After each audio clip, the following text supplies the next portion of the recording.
Naledi stopped halfway through the bank lobby when her mother slid a folder across the waiting table. "Don't make this harder than it has to be," she said quietly. "Your brother's wedding is only 3 weeks away." Naledi opened the folder.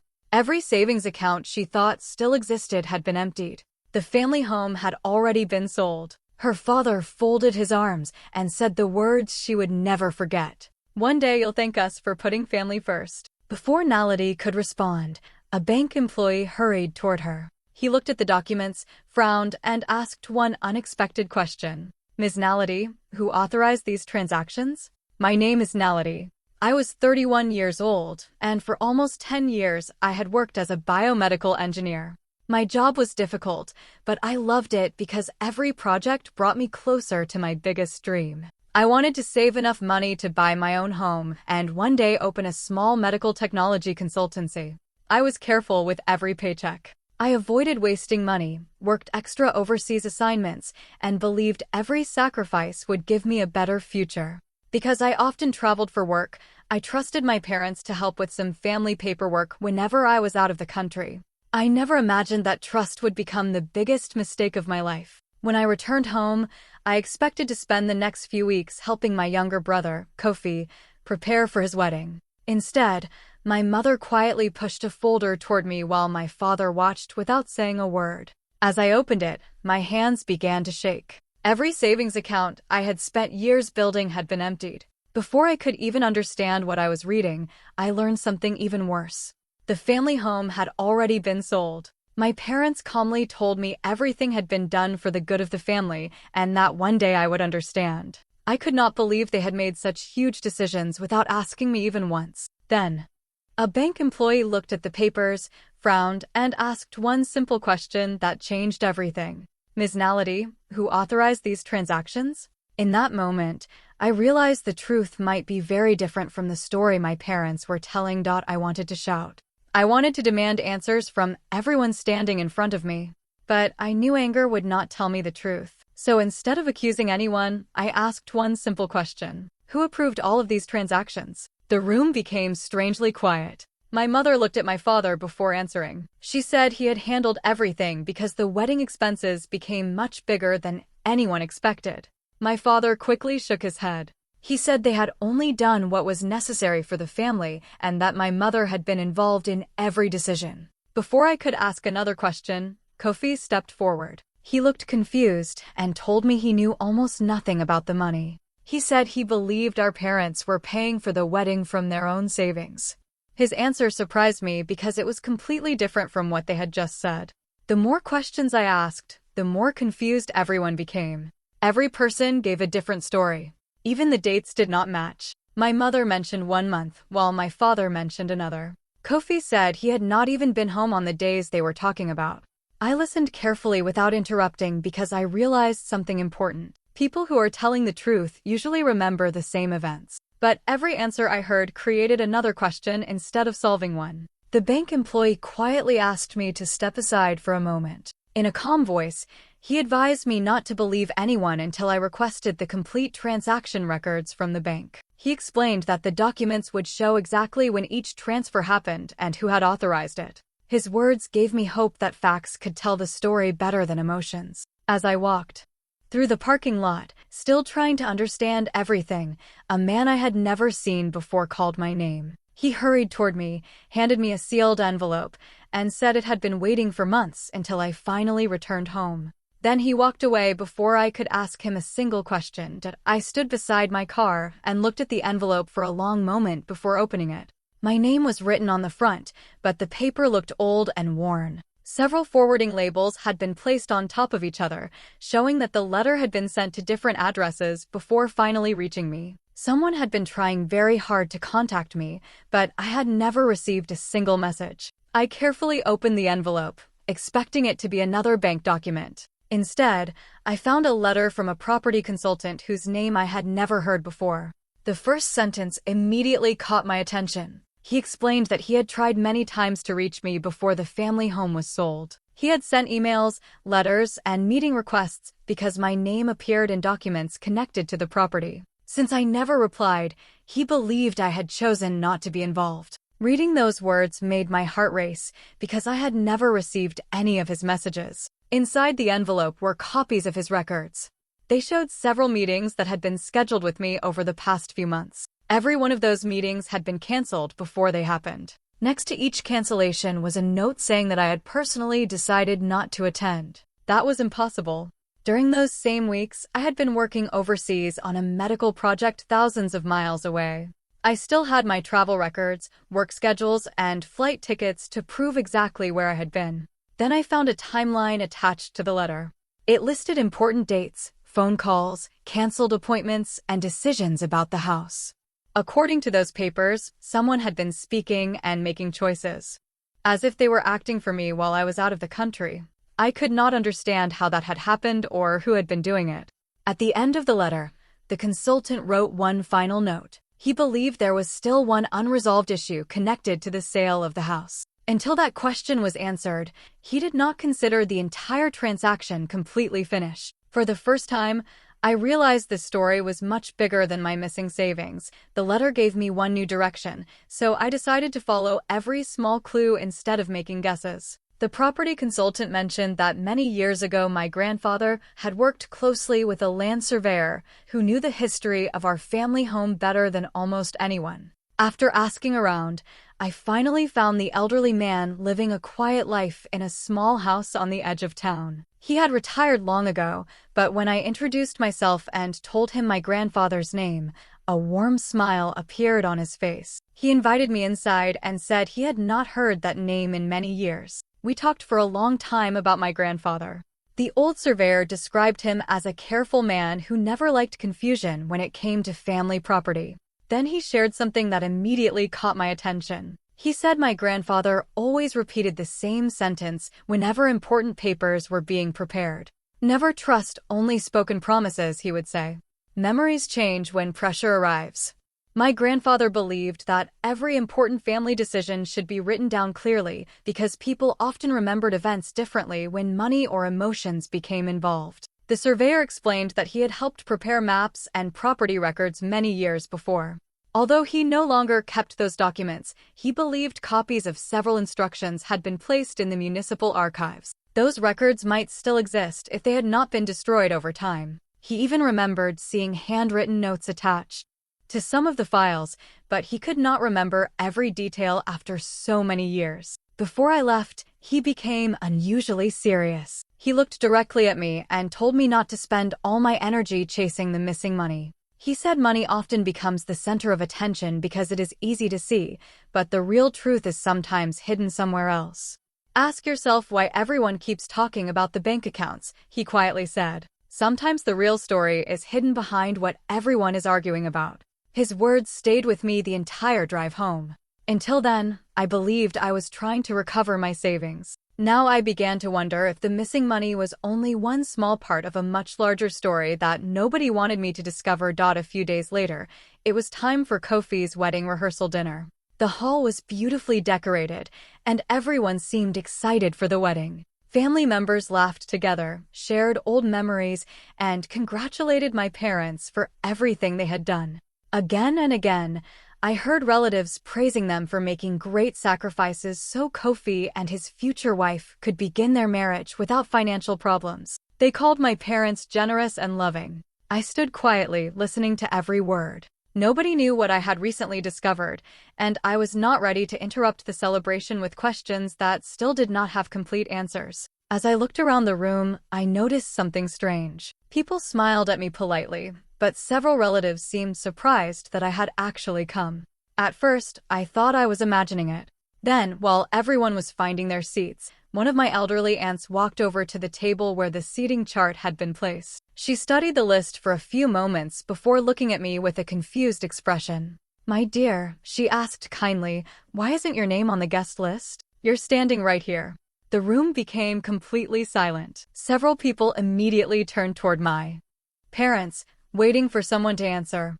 My mother quickly smiled and said it was probably just a printing mistake. My father nodded without looking at the list, but nobody moved to correct it, and no one could explain why my name was missing. That small moment changed everything. It was no longer just about money or the house. If my name had disappeared from the wedding list by accident, someone could have corrected it immediately. Instead, everyone seemed uncomfortable, as if they already knew something I did not. As I quietly looked around the room, I started remembering other moments from the past year. Important conversations had happened while I was overseas. Family decisions had been made without calling me. Information had reached everyone except me. Suddenly, I realized the house had not been the beginning of the story. Long before it was sold, I had slowly been pushed out of family decisions without even noticing it. That discovery hurt far more than losing money. 2 days after the wedding rehearsal, I received the phone call I had been waiting for. The municipal archives had approved my request to see the old property records connected to my grandfather and our family home. I went there early the next morning, hoping the documents would finally answer the questions that had been growing in my mind. An employee returned carrying several large folders that looked as if they had not been opened for many years. He carefully placed them on the table and told me to take my time because some of the papers were very old. As I slowly turned each page, I realized these were not ordinary documents. There were property valuation reports, ownership amendments, letters between different offices, maps, official correspondence, and handwritten notes made over many years. Every paper added another small piece to the story. None of them directly blamed my parents or accused anyone of doing something illegal. Instead, they quietly recorded dates, signatures, requests, and decisions exactly as they had happened. The more I read, the more confused I became. The timeline in those files did not match the story my parents had told me.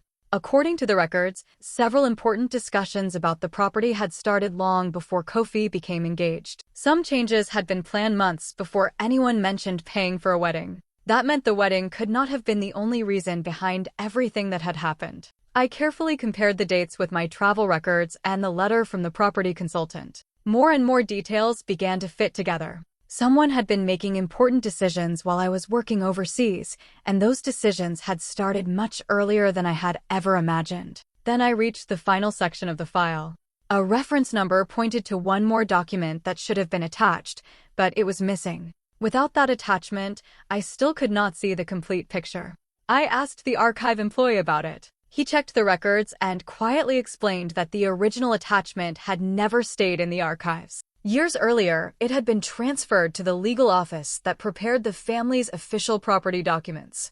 For the first time, I knew exactly where I needed to go next. The address from the archive led me to a small legal office that had been serving local families for many years. I was told the lawyer who had handled many of my grandfather's documents had already retired, but he still visited the office from time to time to organize old files. When I arrived, he welcomed me politely after hearing my grandfather's name. He remembered him very well and agreed to speak with me.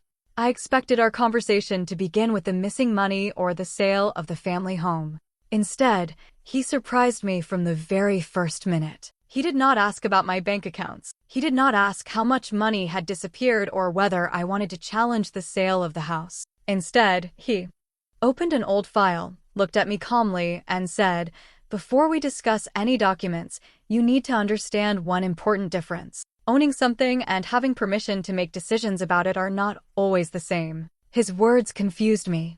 Until that moment, I believed the entire problem was about money. But he explained that many families misunderstand the difference between financial ownership and legal authority. Sometimes a person may have rights connected to important family responsibilities, even when other people believe they are free to make decisions. That was why he wanted to talk about authority before discussing anything else. Then he became very serious. Before showing me any confidential records, he asked one simple question. "Did anyone in your family ever explain why your grandfather insisted that certain responsibilities should always remain with one specific person, no matter what happened in the future?"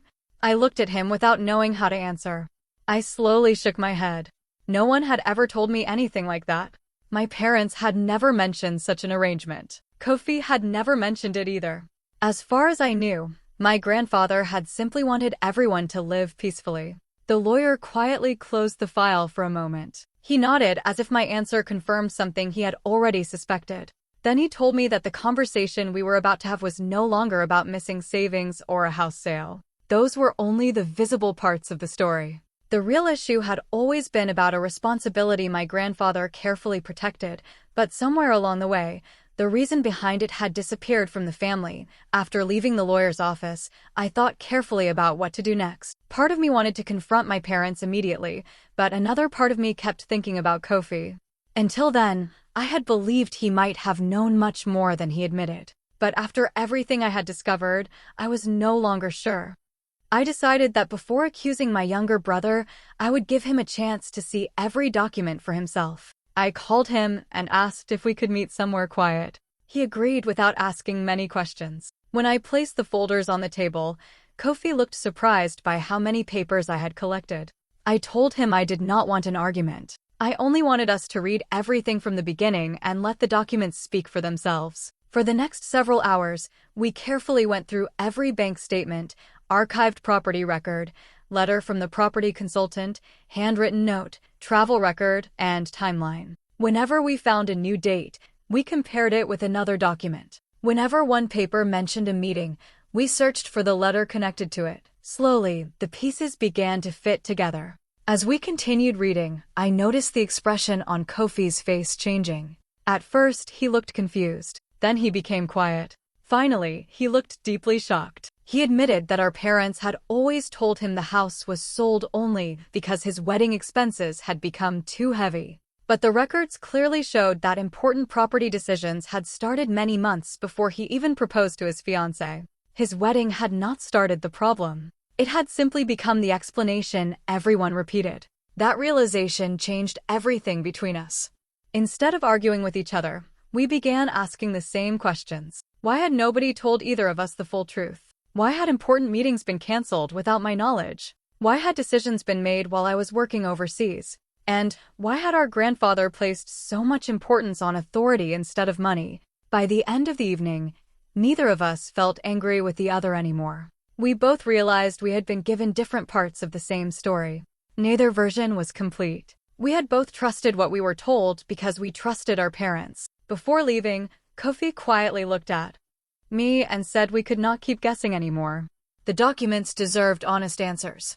We agreed that the next conversation would not be based on emotions, family pressure, or old excuses. We would sit down with our parents, place every record on the table, and ask them to explain the facts in the order they had actually happened. A few days later, our entire family gathered in the living room. This time, the meeting was not about the wedding or family traditions. It was about the truth. Kofi and I placed every document on the table before anyone started speaking. There were bank records, property files, letters, archived papers, timelines, and copies of every important document we had collected.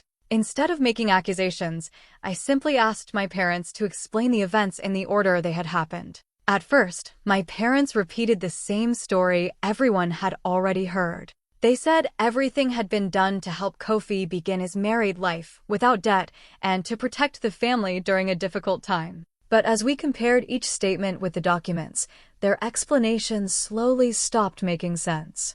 One date proved another date was impossible. One letter contradicted another explanation. Every time a new record was placed on the table, another part of their story became harder to defend. The relatives who had once praised my parents for their sacrifice now became very quiet. Some of them began asking simple questions that nobody had asked before. If the wedding was the reason, why had property decisions started months earlier? Why had meetings been canceled without my knowledge? Why had important papers been handled while I was working overseas? This time, my parents could not answer with the same confidence. After a long silence, my father lowered his head. He admitted that he had become too worried about how the family would look to other people. He wanted everything to appear successful and peaceful, even if important decisions had to be rushed. He quietly accepted that those choices should never have been made without being honest with me.